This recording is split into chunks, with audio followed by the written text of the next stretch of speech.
second episode of my vlog. My name's Sophie and today I'm going to be taking you through my top 5 favourite horror films. Horror for me has always been a really interesting genre. I studied at a uni and I never realised how deep and how interesting horror films can actually be. When I was studying the course, we looked at social and political commentary on films such as Carrie, looking at feminism, looking at Texas Chainsaw Massacre and Class. So I think for some people, they need to give horror film a second chance to actually show how deep and how interesting it can be and how it can actually reflect a lot of things that are going on at the moment. So without further ado, here's my top 5. Number 5. This one was a really difficult choice. There's a couple of films that I feel like probably are tied at that spot. They kind of tend to be a bit more independent. So the ones that I have got for the number 5 spot, we've got Creep, which is probably most likely to be like the permanent number 5 spot once I've kind of decided between the few that I've got at number 5. So Creep, I saw on Netflix for the first time a couple of months ago. It's a 2-man film and the person who directed the film actually starred in it as well as the cameraman of the project. So basically Mark Duplass, his character, hires somebody to make a film for his son because he says that he's dying, but obviously as it's a horror film things don't go to plan and it takes very unexpected twists and turns. And for a 2-person film, for their directorial debut, it is just incredible and it's definitely the kind of films that I would like to make. So moving on to number 4. Now The Wicker Man is a cult horror film, a folk horror film as well. So it's based on the island of Summer Isle, which is supposed to be just off the coast of England and Scotland, I think. Stars Christopher Lee, sort of in his heyday of the Hammer horror kind of time. I think it was just slightly after that, but it is just so bizarre and so kind of English, I think, really. I remember at uni, we watched it for one of my modules on British cinema, and so I wrote an essay on it.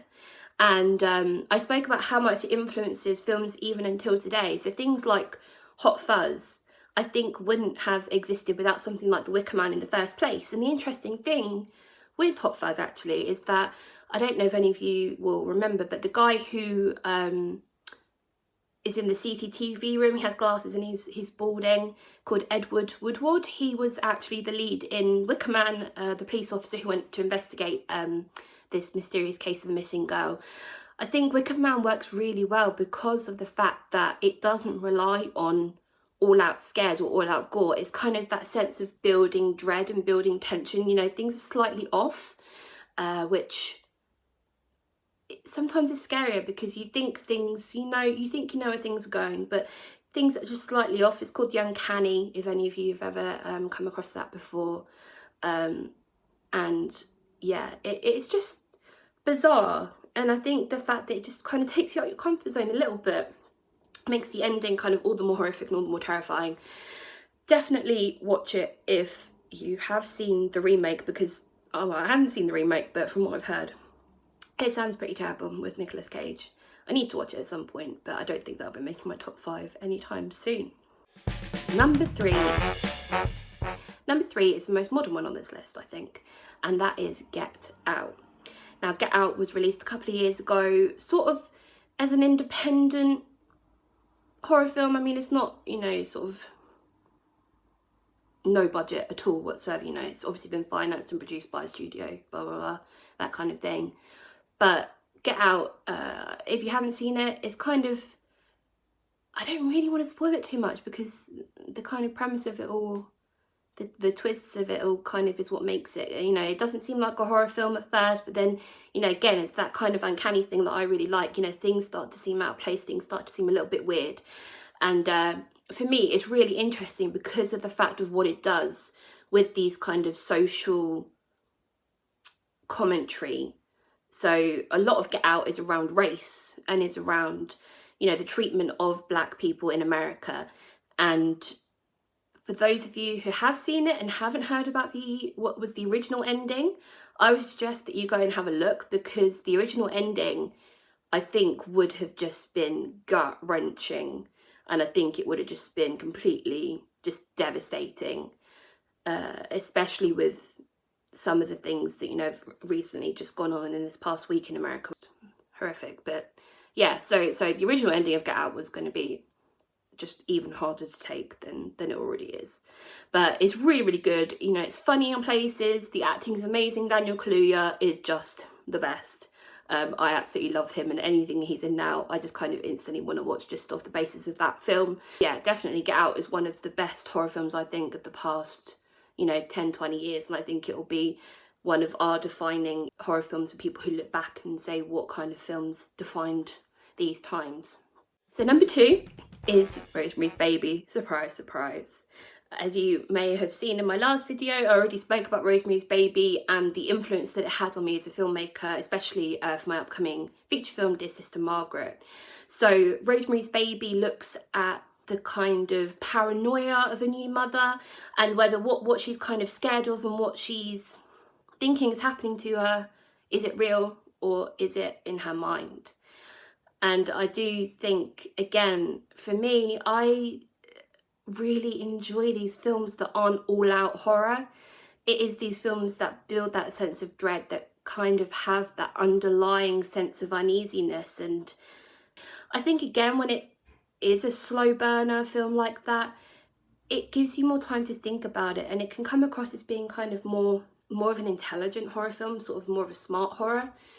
The same as what Get Out and more modern horror films are trying to do as well. It's aged a little bit, but I think it still holds up really well. Some of the effects maybe are a little bit kind of cheesy now, but again, they're used kind of so sparsely that it doesn't impact on the film's effect, and I think it still makes it scary and still makes it unnerving for today's audiences as well. So that's my number 2. So that is a definite go and watch. If you haven't seen it already, watch it. So the number 1 spot is my favourite horror film of all time, The Texas Chainsaw Massacre.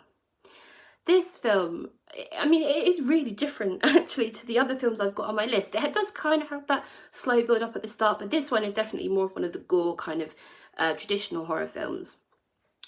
Again, Texas Chainsaw Massacre was one of those films I was introduced to at uni when I was doing the horror module there.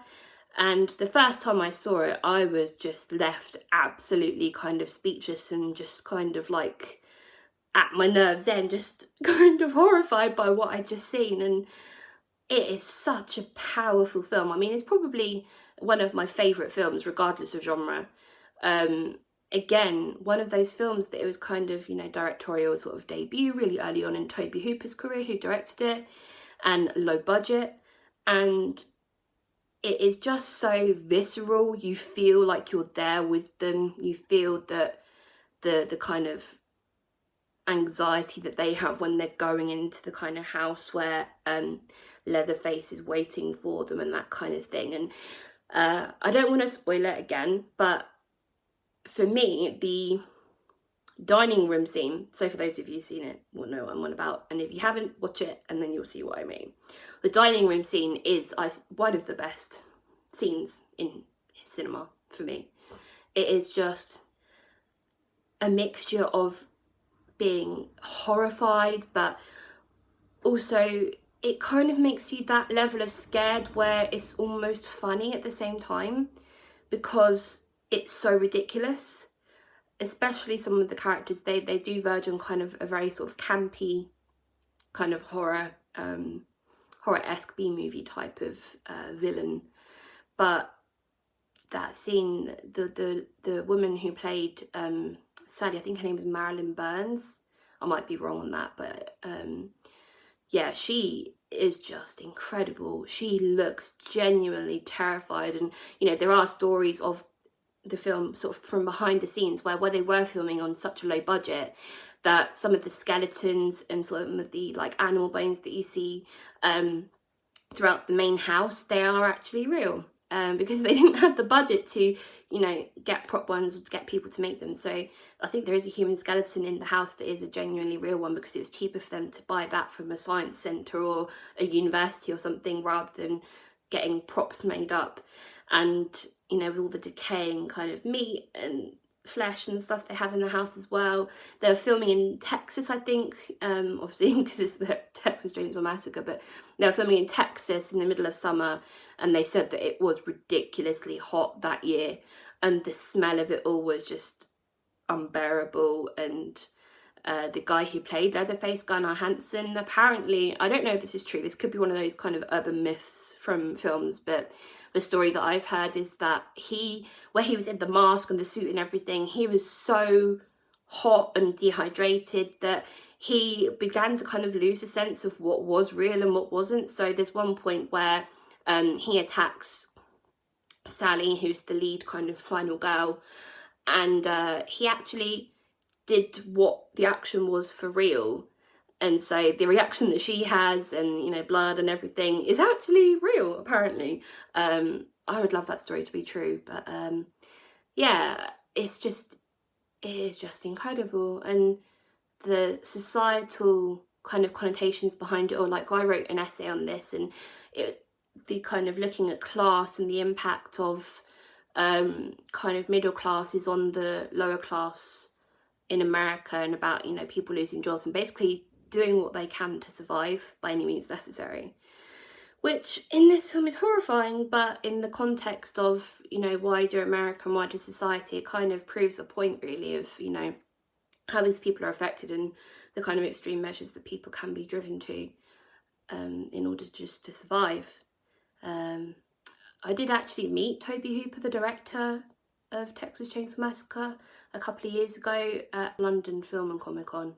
So I actually got to meet him and speak to him, and he was so lovely. And I said to him, you know, like what an inspiration he was. And I said to him about the dining room scene. I was saying, you know, that's one of my favourite scenes in cinema, and I think it's the best scene from the film. And he just kind of leant forward ever so slightly, went, you know what?